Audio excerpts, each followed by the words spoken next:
Dear attendants, welcome to our virtual pre-congress meeting of Vasco da Gama. I'm speaking Ali Öztürk. I work as a family medicine doctor on the north of Turkey, and I'm the exchange coordinator of Turkey in Vasco da Gama group. I wish an entertaining congress for all of you and the successful one for organizing committee and his equipe. Our first speaker is Dr. Volkan Tekayak, Volkan Tekayak. He works in a family medicine center in Adana, and he's the representative of Turkey in Vasco da Gama executive group. The title of his speech is Involving Young Doctors in Quality of Care Improvement in Family Medicine. Again, I want to welcome you, and the speech is Dr. Volkan Tekayak.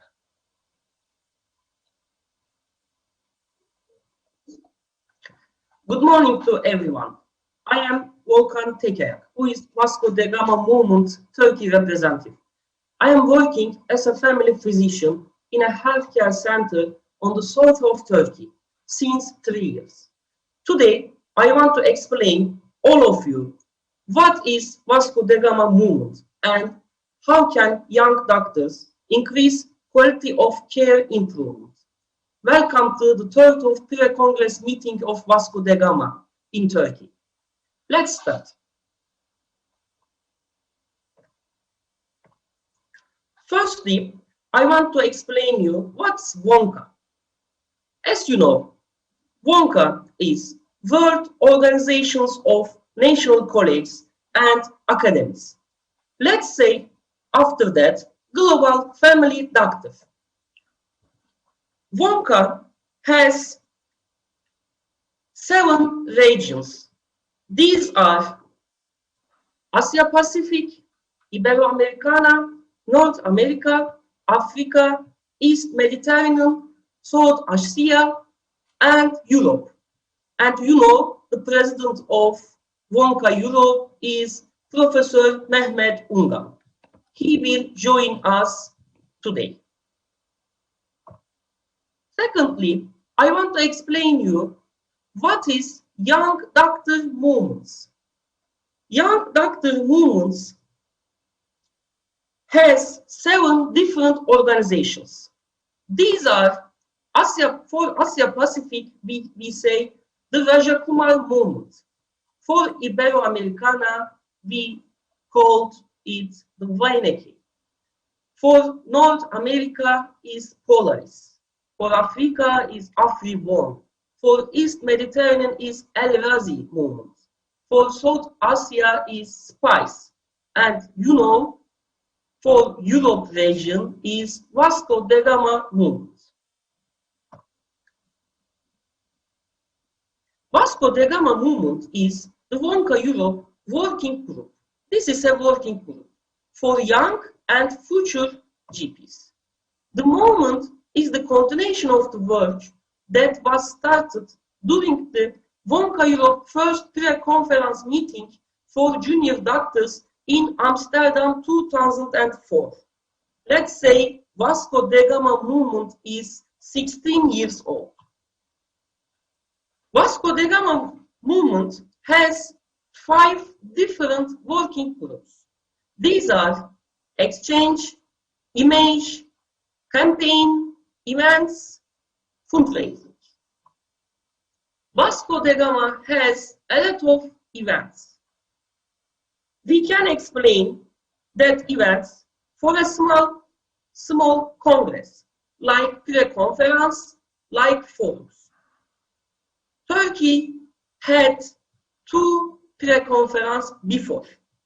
This year pre-conference, Berlin postponed to December because of COVID-19. The next forum postponed to 2022 for England. Yes, you can see all events, all ex-events here, and all next feature events here. Vasco da Gama movement has activities. These are mini Hippocrates exchange, Beyond Europe, project competitions, Family Doctor Day, 19th of May. I want to explain this. Mini Hippocrates exchange is between 3 days or 2 weeks. After these exchanges, there is a national congress or pre-conference. Hippocrates exchange is a different. This is longer than 2 weeks. Beyond Europe activities is the young doctor goes to all around the world, not only in Europe. You can go to Africa, you can go to America. Vasco da Gama has some fundraising for joining the Volkan Europe pre-conference simply and cheaper. And every year, 19th of May, is celebrating World Family Doctors Day all around the world.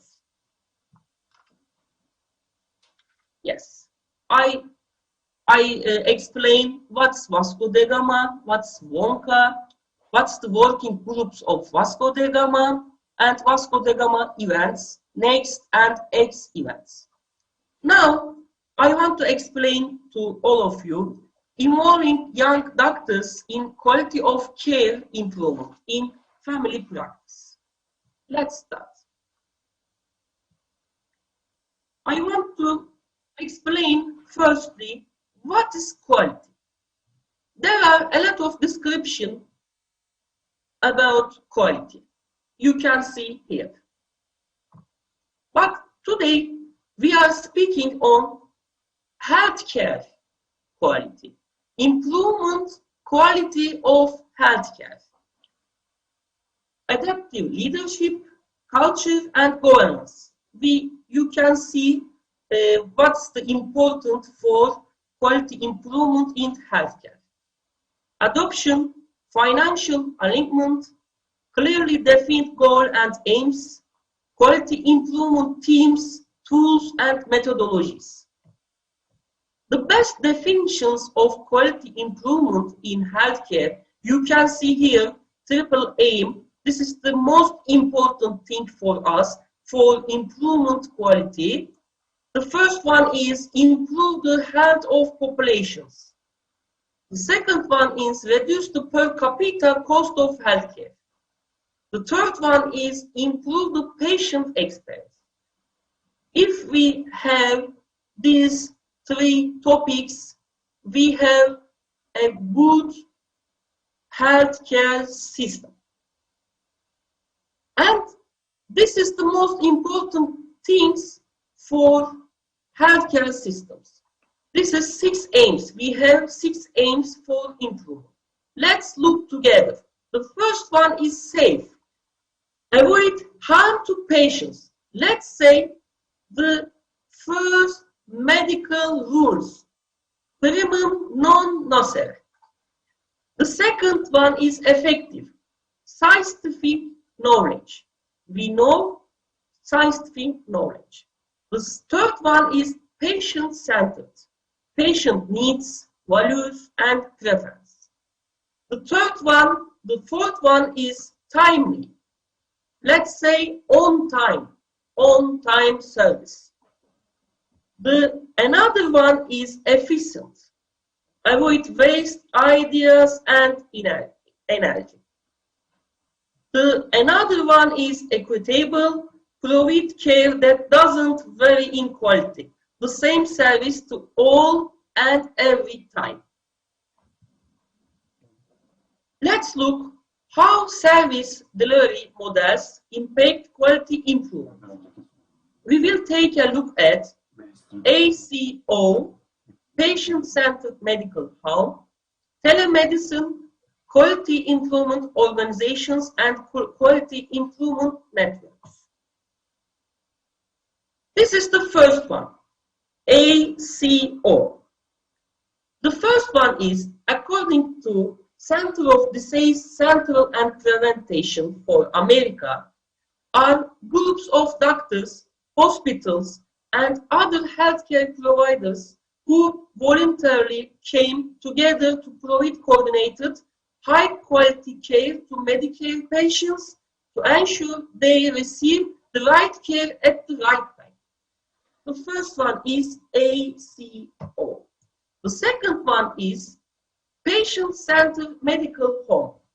This is medical, one that looks beyond the medical to address vocational, social, and emotional needs. This collaborate model enables comprehensive and integrated care across the continuum.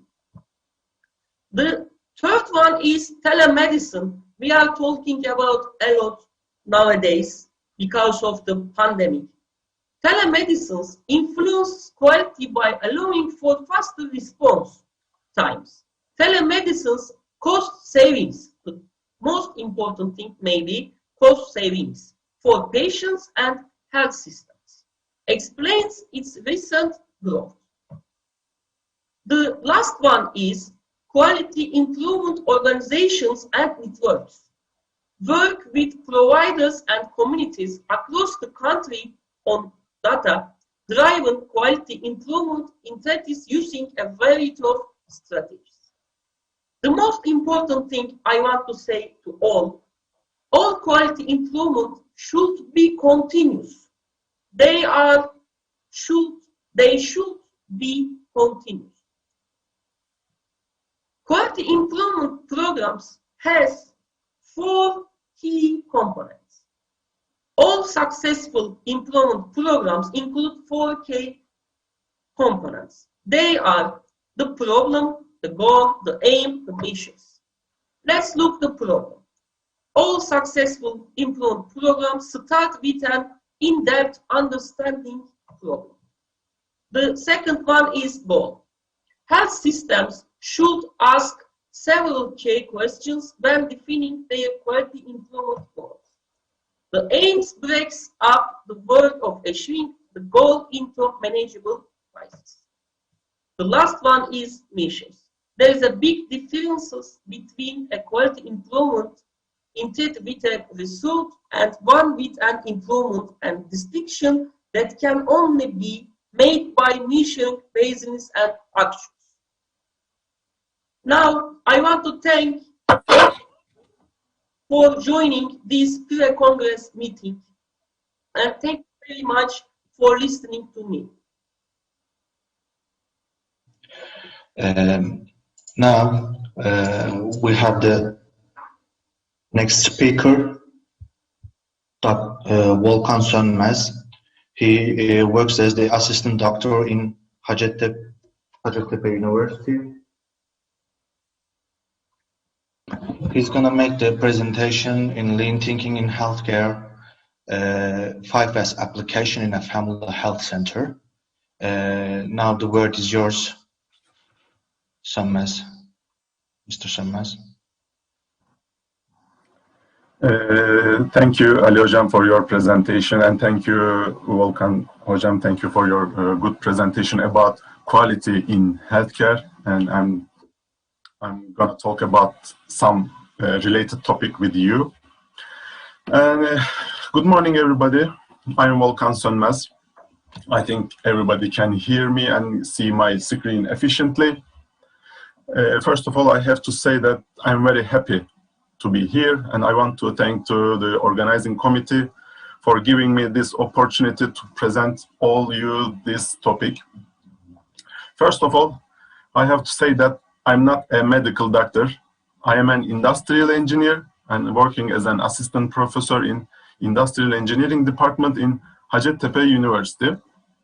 And during recent years, I started to focus on healthcare management, and my research area includes applying some engineering or manufacturing techniques into the healthcare. I'm currently interested in lean thinking, lean manufacturing. And today, I will talk about lean manufacturing applications in healthcare and try to give some examples from healthcare setting and finish my presentation with a real-world example with a lean technique called 5S. Okay, let's start lean thinking, the definition of lean thinking. What is lean management, or what is lean thinking? Lean manufacturing or lean thinking is a management system, and we use lean methodology to deliver high quality or world-class quality product to the users. And here in healthcare setting, we can say that we use healthcare, or we use lean techniques to deliver high quality service. And the motto of lean manufacturing here is doing more with less. And also lean manufacturing is value-based. What can we say about value-based? We can define the value-based as customer focus. As Volkan Hoca said before prior presentation, it is patient focus. And with lean methodology, we can optimize the whole system with adopting continuous improvement. Again, Volkan Hoca mentioned that the quality improvement should be continuous based, and lean thinking or lean manufacturing enables this. Let me give you some examples from literature, lean applications in healthcare. For example, in 2007, the academicians create less chaotic environment and reduce number of adverse cases and decrease the average time of patients they spend in system by 14%. And again, in 2007, the authors implement some lean manufacturing techniques called 5S, which I will mention later, and SOPs, and they reduce paperwork and they shorten the total patient time in system by 33%. And the other example, the authors eliminate waste. And the last example from literature is from 2007.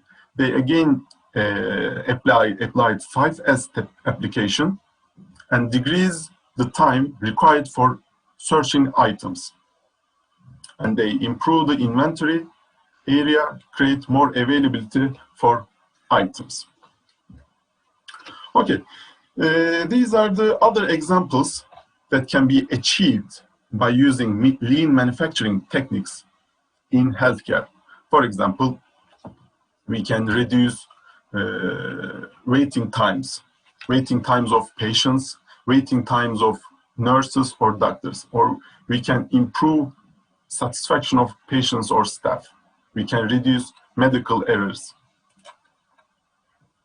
We can reduce medical errors or reduce the number of patients leaving the system without being seen. Now, we can talk about the important concepts related with the lean thinking. Waste is one of the most important terms in lean philosophy. I think the medical doctors use this term, waste. But in here, in lean concept, it is defined a bit different. Here, we can define waste by anything that does not add value for customers. If some procedures, if some tasks does not add value for the customers, we define that procedure or that process as waste. And at the end, we have to eliminate that waste from our system. And by the way, here value is defined by the customer as anything the customer is willing to pay for. Let's talk more about waste. We can talk about types of waste. We have 7 types of waste. First, inventory types, waiting type, defects, transportation, motion, overprocess, and overproduction. Let's talk more about them. The first type of waste is inventory, and it is defined as excessive and insufficient levels of materials, which can cause time wasted on inventory management. Here, excess materials are hard to find, and they can lead to obsolescence and damaged products. And these excess materials increases the risk of loss and being stolen. These are the examples from healthcare. For example, things waiting in your inbox, or long waiting lists, or medications that may expire soon, or overstock consumables. These are all examples of inventory type waste, and all should be eliminated or minimized. The other type, or the second type of waste, is waiting. Here we can, in manufacturing setting, we can define the waiting as parts cannot flow or staff cannot perform their tasks. And in healthcare, we can define waitings when patients or staff are standing and waiting happens in that way. Here, waiting causes a disruption of work, and this disruption of work can result in idleness or delays. For example, waiting for operations, waiting for resources, patients waiting in rooms or exam rooms in hospital setting, or staff with uneven workloads, or staff waiting for their new task, or waiting for test results are all examples of this type of waste. The other type is defects. In manufacturing setting, in production, we can define the defects as products that do not conform to customer specifications. And in healthcare, defects can result in work needed to be redone. Your defective products or defective processes need to be redone, need to be corrected or reworked again. For example, in healthcare setting, a misdiagnosis can be a defect. Adverse drug reaction can be a defect. Providing wrong drug can be a defect. Or readmission of patients because of wrong discharge or incorrect ICD-10 codes can all be examples of defects. All these defects should be identified first and then eliminated. The other type of waste is the transportation. Transportation is the carriage of materials, equipment, information, or patients. From patient's perspective, transportation consumes the healthcare resources, takes time, and does not create any value for the customer. They can be necessary in some situations, but needs to be minimized. Because transportation increases the risk of patients or staff injury, which can be defined defects, or transportation can create delays in care, which can be defined as waitings. This is the example of transportation in healthcare setting, sending specimens to the laboratory. We cannot eliminate this, but we can find some ways to minimize this time or this process. The other type is motion. Motion can be defined as the excess movements of people. People walking from one area to the next, looking for supplies or equipment, or a nurse walking an extra 10 steps to get the hand sanitizer. These are all ways, walking, extra movements, and should be eliminated. If we cannot eliminate these, we should minimize. Here, we can change the layout of our workplace. We can change the working principles to minimize the motion of people. This is an example from literature. You can see the movements of nurses in the left side in the before case, and they made some changes in layout. They made some modifications to minimize the nurses' walkings. For example, in the left side, they use one linen charts, and they divided it to two and located to diagonal corners of the workplace. And in the first one, in the first situation, they use fixed phones and computers. In the second one, they use cell phones and computer on wheels. And then, the second, for the after case, they change the order of rooms visited. And after all, you can see that the walking distance of nurses is minimized. The other type of waste is overproduction.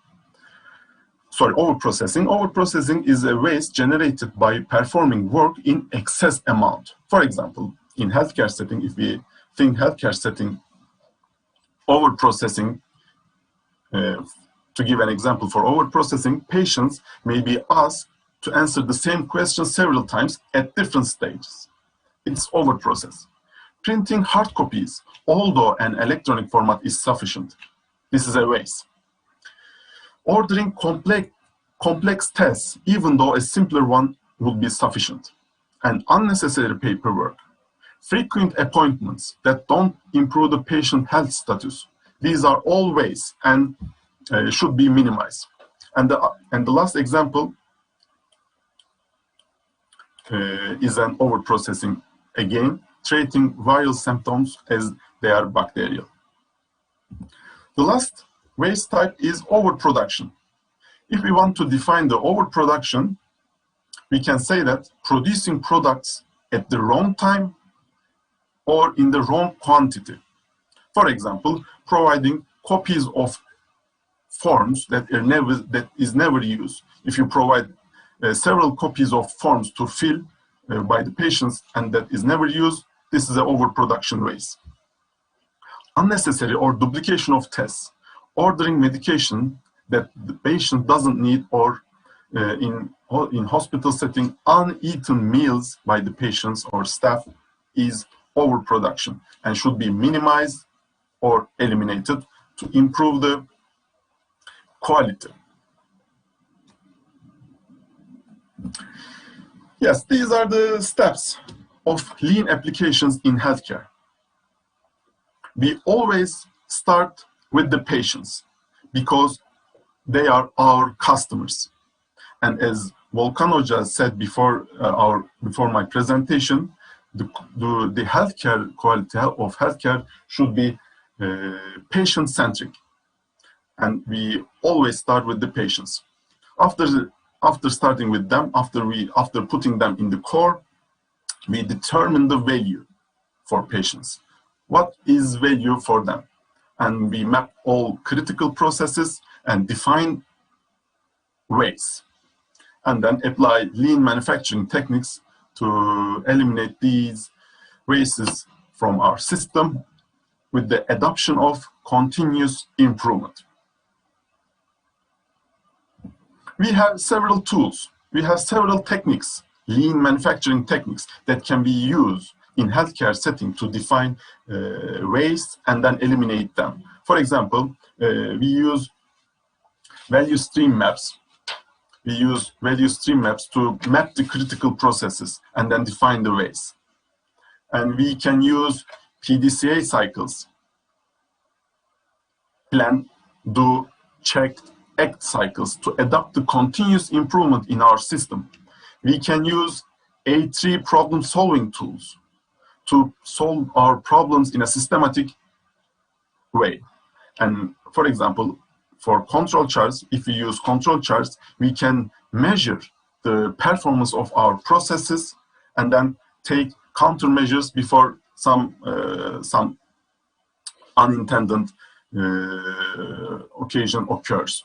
And the 5S, which is the most popular tool of healthcare, which I will mention next. 5S, as I said, 5S is the most popular technique of lean manufacturing. It's a Japanese management approach and originally developed by Toyota. And we use 5S to reduce waste in our system, to reduce variation, which means we can apply 5S study to make our processes standard, means reduce variation and improve productivity. And with 5S technique, we can create a better working environment while improving safety and quality at the same time.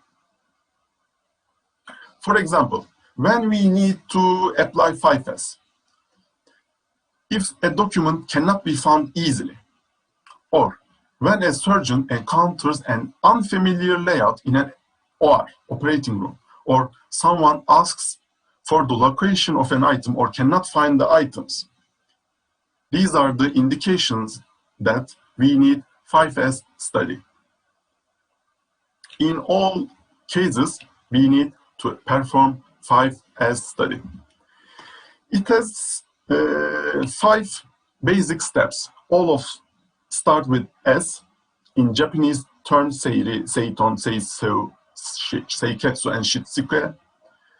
And with 5S, we make an unorganized, messy place. We change the unorganized and messy place into well-organized place.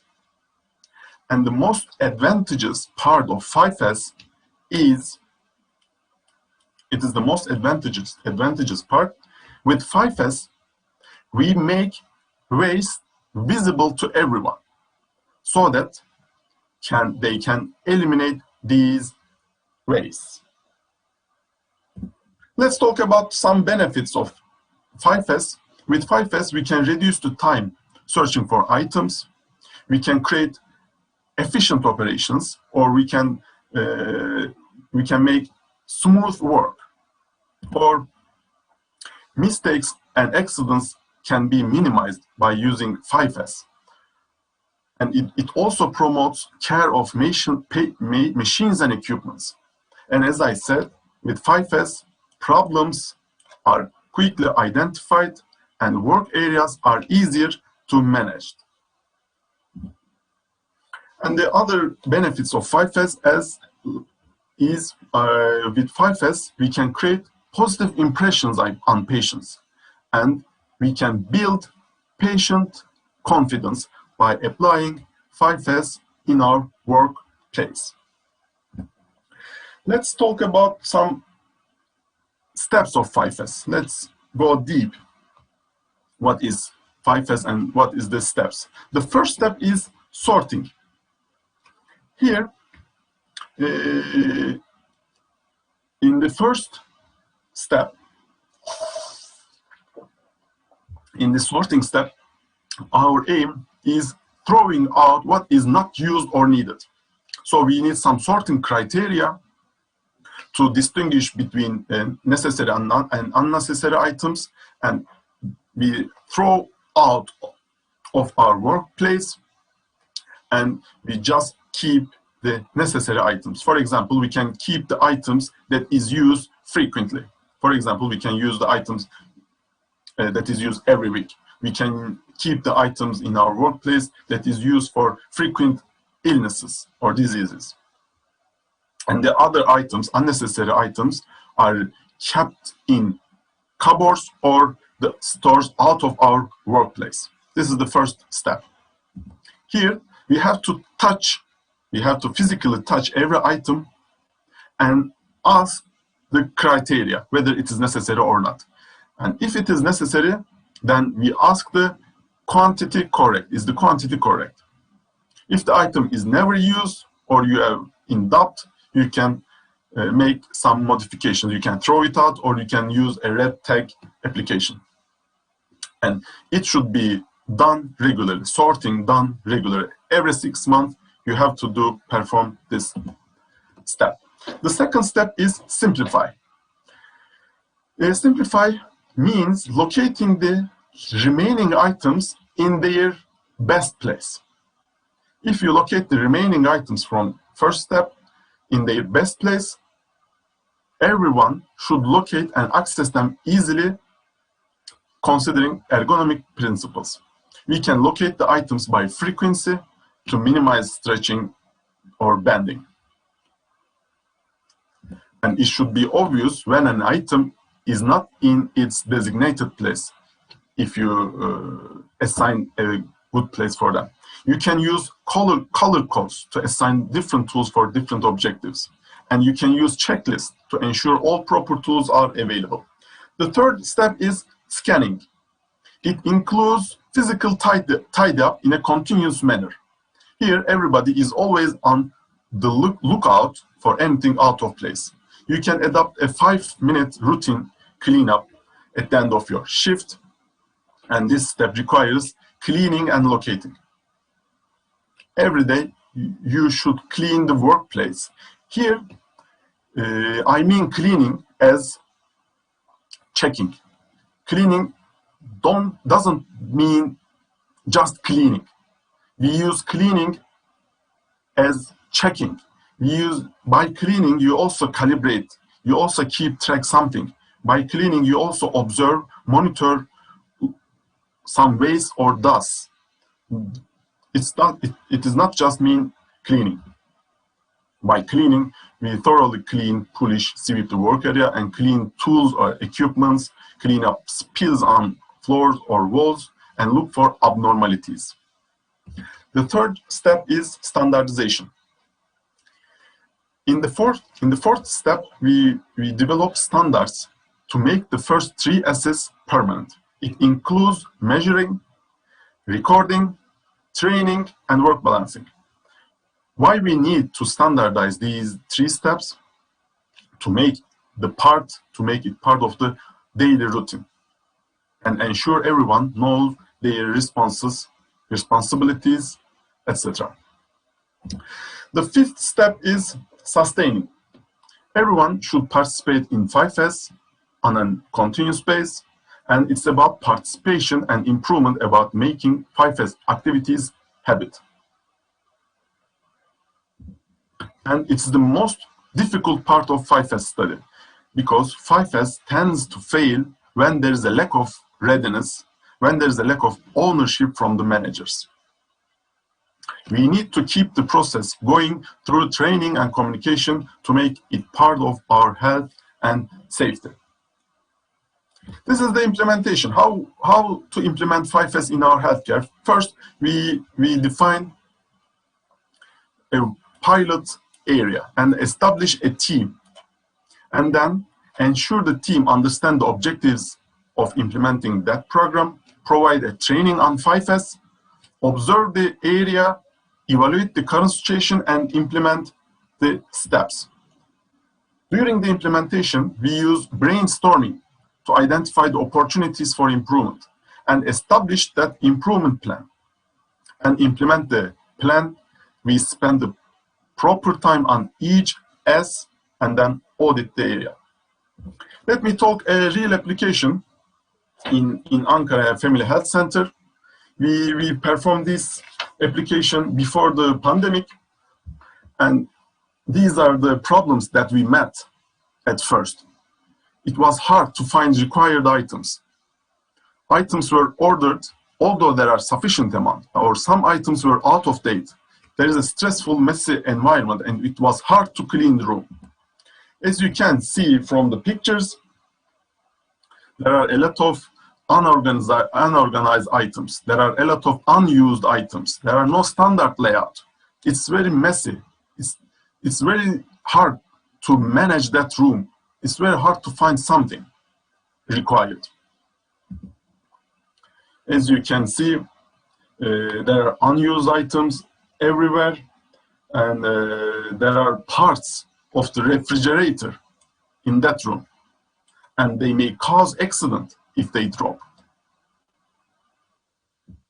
And during 5S, we throw out 3 large bags full of unused items, and we see some parts or items that no one knows why they are there. And you can see we apply some color codes for specifying the places for an items that prohibited the nurses to place out of there. And if the telephone was not in its designated place, it's easily shown. It's easily identified. As I said, during the 5S study, we questioned every item, it is necessary or not. We questioned the usage frequency. We organized the remaining items considering ergonomic principles. We use labels. We place labels that shows the items inside the drawers. We develop check sheets to make the changes permanent. And this is the after 5S. This is the picture of the room after 5S. To conclude, I have to say that lean manufacturing does not require advanced statistical methods. It's not require costly training and expensive platforms. Lean has the potential to balance workload. Lean has the potential to save time and money, to reduce costs, to increase the satisfaction of patient and staff, and provide standardization among different health centers. Thank you all for your listening. If you have any questions, I'm very happy to answer them. And if you have any contributions, I will be glad to hear that. Dr. Sönmez, thank you for your very informing presentation. Before taking the questions, I cannot just pass mentioning about your career. Please correct me if I'm mistaken. Dr. Sönmez is an assistant doctor, assistant professor in the Department of Industrial Engineering at Hacettepe University, and he has a PhD degree in operational research, and his main research areas are lean manufacturing and healthcare systems. Currently, he's studying on the application of lean manufacturing techniques in healthcare systems, right? And this is an information for the attendants who doesn't know anything about his career. Please, if you have any question, you can use your microphones, you can use chat area. Is there anyone who wants to ask to Dr. Sönmez?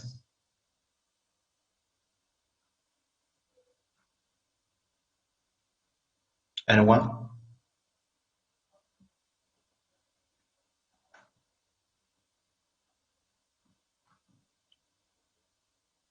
Okay, I have a question, Dr. Sönmez. You told that 5S used for creating a better working area while increasing the safety and quality. And is it possible to manage or focus in such an aim when the governments tend to decrease the outcome of healthcare, or how can we make it possible? By using 5S study, we just focus on the workplace. We just focus on the workplace to work efficiently, to minimize the waste of searching for items. Just focus on your work. Just focus on value-added work. You don't need to search. Don't we need more people for it? More nurses, more janitors, more doctors to organize? No, you don't need more doctors or more. You don't need more staff to do that, to perform that application. And at the end of the application, if you are able to minimize waste, you will be able to give care to more people, and you will do all value-added tasks. You don't need to spend your time with non-value-added. You don't need to make phone calls to your patients, for example. You don't need to prescribe every same medications regularly. These all should be eliminated from your working structure. Okay, thank you. Any more questions for Dr. Sönmez? Okay, there's no more question. Thank you for attending our session, dear attendants, and thank you for your speech. Yeah, I'm Dr. Ersin Akpınar. I'm the chair of the Congress, co-chair of the Congress. Thank you very much for these presentations in this morning session. And I would like to thank all of you and also the participants, the audience from UK and from Europe, and wish you nice presentations in this Vasco da Gama meeting. and I'm just on the backside and watching you all the time. Yeah. Bye. Thank you. Thank you, Professor.